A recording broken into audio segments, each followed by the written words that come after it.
Hello everyone, this is Jackie again and welcome to Jackadal. Today, share ko sa inyo kung paano ako mag-remove ng background using Photoshop. Actually, there's so many ways on how you can do it, pero this is the quickest and easiest for me. Kaya share ko sa inyo, especially for Photoshop beginners. And guys, I'd like to tell you that I'm not a Photoshop expert, but I use it the way I need it. At na-achieve ko naman yung goal ko.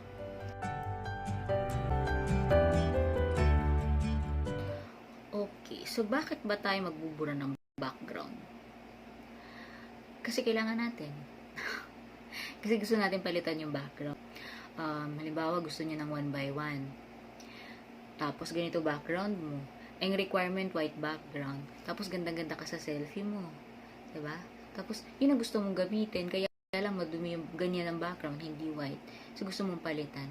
Okay, so kailangan mo lang ng Photoshop, marunong ka magbura, pwede mo na pa-print. O kaya pwede mo na i-print kung may printer ka. And then if you intend to remove the background, kukuha ka na ng picture na malinis yung background, hindi busy. So when I say busy, hindi makulay, hindi masyadong madami yung details. Diba? Ito okay pa to. Okay? So, and also, kukuha ka ng picture. Kung po pwede, plain yung background mo. Kung naka-dark ka, light yung background mo. Kung naka-light ka, dark yung background mo. Tapos, dapat maganda ang ilaw. Okay, kung wala kang ring light, labas ka, broad daylight. Iwasan mo lang yung may shadow. Ganun. So, yun yung mga kailangan mo i-prepare. Marami naman ng magagandang camera phone. Kung wala kang camera na pwedeng gamitin, like DSLR, pwede na yun. Yung mga professional photographer, for example, o kaya yung mga video editor, gumagamit sila ng green screen, okay, gumagamit sila ng mga plain background, para madali nilang ma-edit. Kahit naman anong background yan pwede mong burahin. Pero, kung talagang gusto mong magbura, gawan mo na ng paraan na pwedeng maging madali para sa'yo. Ako marami akong nare-receive from clients, yung meron sila Photoshop pero hindi sila marunong gumamit ng mga simple task. But of course, sa kanila, hindi na nila kayang gawin yun, for example. Pero, pag binigyan mo ng instruction, few steps, nagagawa naman nila. Especially kasi kapag ka nagpa-edit ka, magpa-remove ka ng background, may bayad yun. Say for me, if I have the time to learn, time to edit, time to do it, and makakasave pa ako. Kasi, I don't have to pay. Okay, so, paglaruan natin ngayon yung picture ko. Oh my God, sa picture ko. So, yung gamitin natin para walang mga tanong-tanong pa, wala nang question pa kung bakit yun yung picture na ginamit ko. Kasi like, let's say, for example, gagamit ako picture ng anak ko or ng asawa ko. Sabihin nila, bakit naman yan ang ginamit mong picture? Diba? Or kung magda-download lang ako sa internet, diba? O bakit naman yung picture na yan, free ba yan? Baka ma-copyright issue pa ako. Okay, so ito yung main tools. Combination to ng tools pero ito yung main tools. Object selection tool, pen tool, magic eraser tool, keep, drop, eyedropper tool, magic pen, and pen tool. So, start natin sa object selection tool. Okay, so itong object selection tool, dito to sa Photoshop ko na 2020. Meron kasi akong isa, yung 14cc, hindi siya available. So, you have to check the version kung meron siya.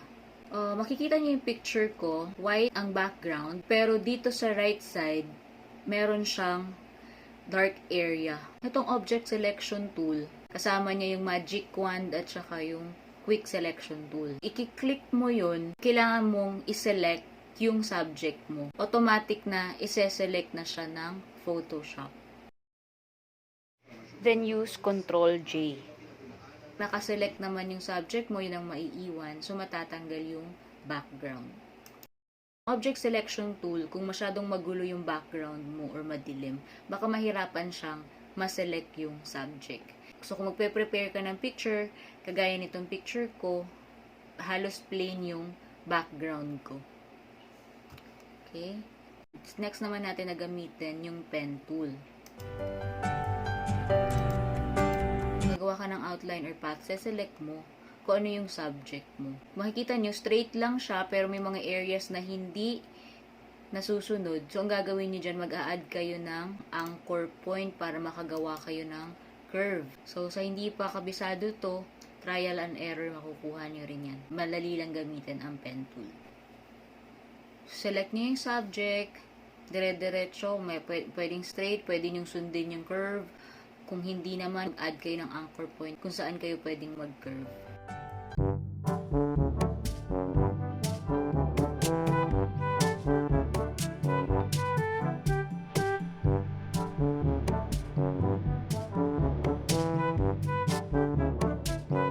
Okay, so dito sa pen tool, na-select na lahat ng subject, makikita nyo na yung mga points. Para sa akin, okay na yan.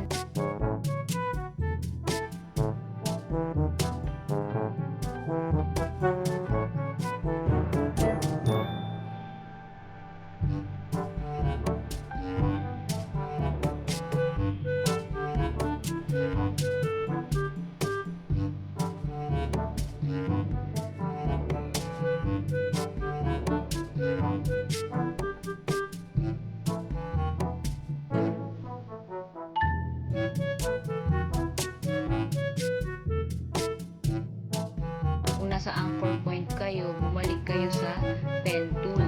Balik nyo sa pen tool, doon lalabas ang selection. Feather radius 0 lang. Para hindi masyadong faded yung edge, ganun ko siya i-describe sa inyo. Ang next naman natin ay Magic Pen Tool. Itong Magic Pen Tool, available to sa Mask Pro na plug-in. So, magkakaroon ka nito kung i-install ka ng Mask Pro na plug-in. So, ikita nyo siya sa filter and then on one Mask Pro. So, napakadaling gamitin ito. Kahit nung nag-start pa ako, ito talaga yung ginagamit ko.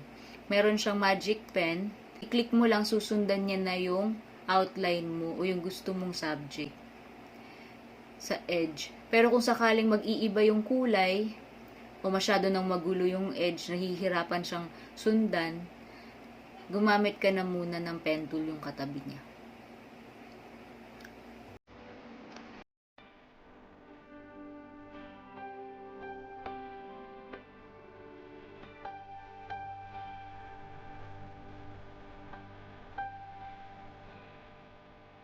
Like, ayan, pen tool. Tapos, sundan nyo na lang siya pababa.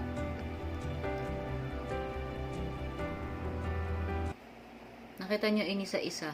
So, lalo na yan sa area na yan, kailangan mo talagang gamitan ng pen tool. Hindi pwede magic pen. Okay? So, pag na-select na lahat yan, gamitin mo lang yung erase toggle at automatic siyang magbubura. And then you save it at babalik ka sa interface ng Photoshop. Lalabas ka na ng Mask Pro na plugin.